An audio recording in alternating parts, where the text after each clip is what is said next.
This video is to help you understand the distributive property of multiplication over addition and subtraction. So let's start out with an example. 6 times 7 plus 3.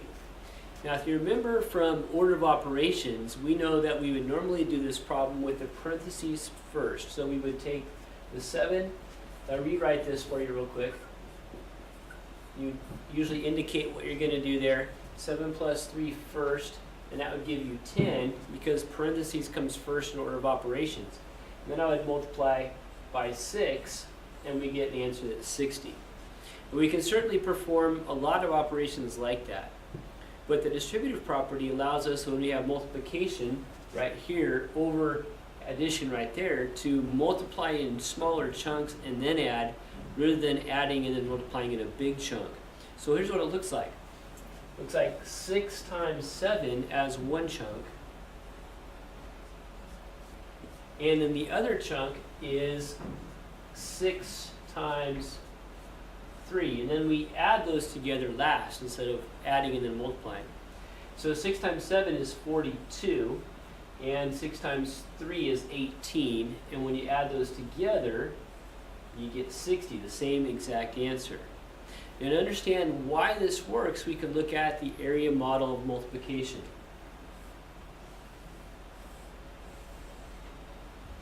Area is best seen as a rectangle. It's the simplest polygon we can find the area of. And the area of a rectangle is always length times width. It's always multiplication. So we can picture multiplication by using the area of a rectangle.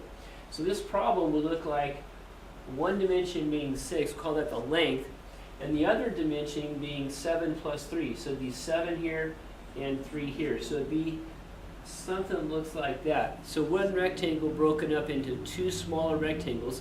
And the total area is what we get when we solve this problem or evaluate this expression. So with PEMDAS, what we did was we first combined 7 plus 3 and got 10. And so we said length of 6 by width of 10 gives you an area of 60 for the total rectangle. What the distributive property says is you can do it in smaller pieces. So you look at this little rectangle, this would have an area of 6, or a length of 6, and a width of 7. So 6 times 7 would be the area of 42 for that rectangle there. And this other even smaller rectangle would be 6 by 3, a length of 6 and width of 3 for a total of 18. And when I combine 42 and 18, I get the same result as if I said 6 times 10, which is 60. So I have another example with just numbers. 9 times quantity 3 plus 4. So the way we show this with the distributive property to make it simple is we do these little arrows. And that shows that that 9 that's out in front is going to be multiplied by everything in the parentheses. I like to call him the door-to-door salesman because he's going to distribute the products that he sells. So he's going to go 9 times 3 here.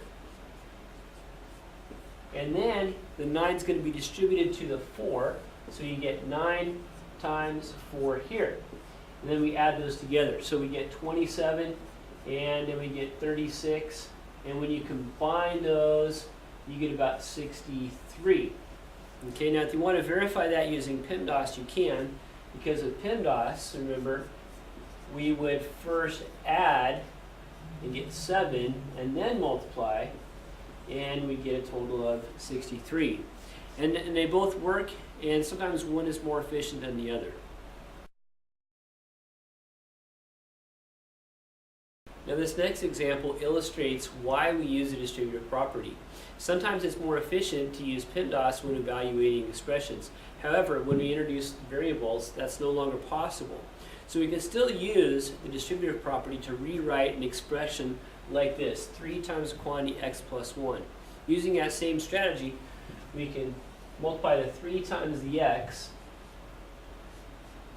and then we can multiply the 3 times the 1,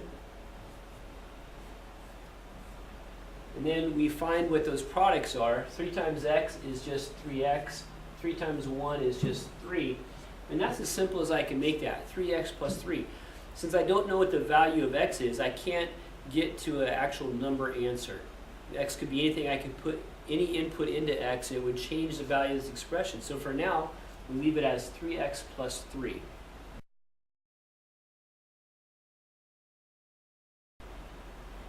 So here's a look at why the distributive property works with variables. Here's an expression, 5 times quantity x plus 3. And again, remember that multiplication can be shown by an area model for multiplication. So if this is a rectangle broken into 2 chunks that are smaller to make up the big rectangle, we know this would be a length of 5. That means this length would be the other dimension. Remember, area is length by width. So this would have to be x plus 3. That means this little section right here is x, and this little section right here is 3. So if I find the area of each small rectangle, this would be 5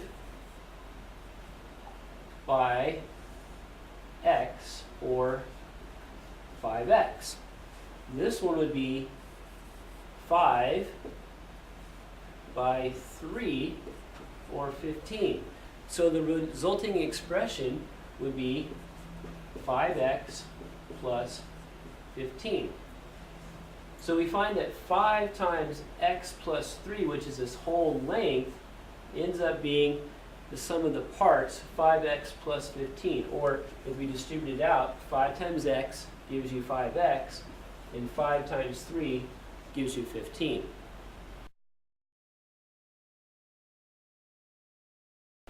So let's try another one of those with variables. Here's 5 times the quantity x plus 4. So we go 5 times x, and I've been writing that in steps as products, but after a while you get used to just writing the product. So we get 5x, 5 times x is 5x, and then we get 5 times 4, which is 20, and then we're done.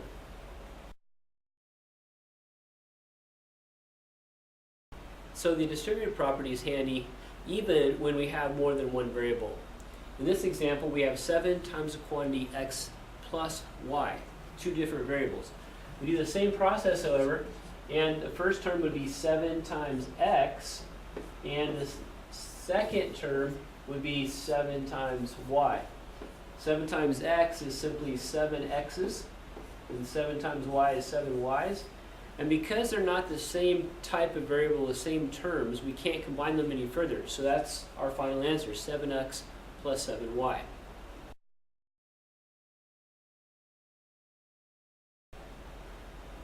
Now just to make things a little more interesting, what if we introduce negative numbers, and what if we have a variable times a different variable, as in this example. So in this case, we have x times negative 2, and x times y. And x times negative 2 is either x negative 2 or negative 2x, and we prefer to put the number out in front as the coefficient of the variable. It doesn't really matter though. Negative 2 times x and x times negative 2 are the same. That's just convention. And then xy is just xy. And again, because they're not the same type of term, we can't combine them any further. So there's your final answer with this expression distributed.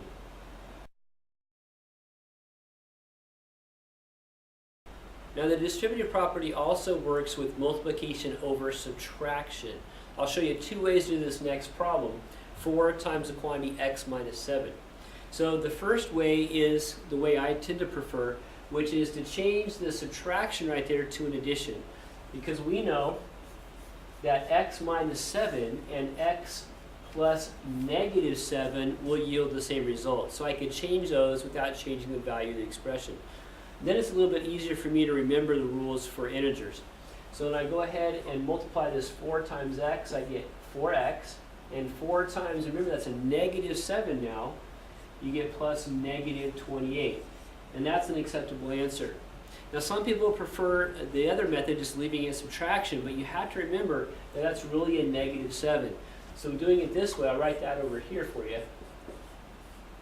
4 times x still gives me 4x, and then 4 times 7 would be 28, but because it's being subtracted, we write minus 28 or plus a negative 28.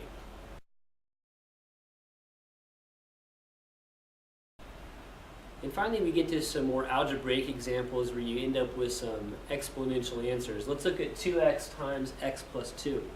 When I multiply 2x times x, I'm just going to write that out real quick. And then I get over here, 2x times 2. So when I have 2x times x, I end up with 2x to the second power, x squared, because x times x is x squared. And then over here, 2x's doubled, or times 2, would be 4x's. And even though there's x's in both terms, I can't combine those because they're not the same kind of term. One's an x term, and one's an x squared term. So my final answer for this would be 2x squared plus 4x. Oh my